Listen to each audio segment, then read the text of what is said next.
Bonjour à tous. Avant de démarrer, j'aimerais vous poser une question. Levez la main si vous vous êtes déjà demandé « Mais qu'est-ce que je peux lui faire comme cadeau ?» Alors, on vous rassure, vous n'êtes pas les seuls. Vous faites seulement partie de ces 9 Français sur 10 qui ont un manque d'inspiration lors d'un achat de cadeau. Et ça a été notre cas encore il y a quelques mois pour l'anniversaire de Michel. Vous allez donc me demander qui est Michel. Michel, c'est notre meilleur ami et tous les 3, on se connaît par cœur.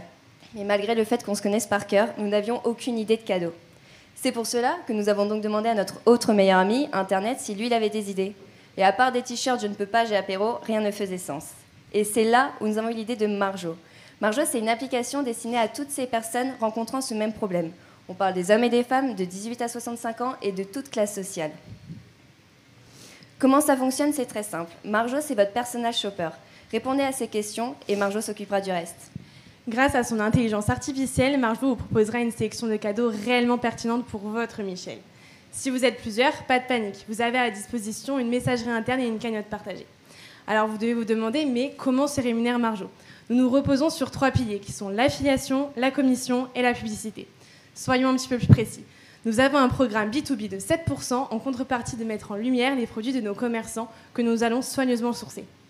D'un point de vue B2C, nous prendrons 5% de commission et nous aurons plusieurs zones publicitaires à disposition.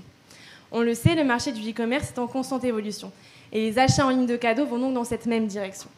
Par exemple, en 2020, 89% des Français affirmaient avoir l'intention d'effectuer leur achat de Noël sur Internet, selon TNS, une entreprise de sondage française. Même si cela parfois correspond qu'à une partie des cadeaux, le e-commerce a donc une place privilégiée au cœur des Français pour l'achat de cadeaux. Alors si vous aussi, vous ne voulez plus vous poser la question « Mais qu'est-ce que je peux lui faire comme cadeau ?» Nous vous invitons à télécharger Marjo dans quelques temps. C'était Marie Borne et Margot Arnaud et on vous remercie pour votre écoute.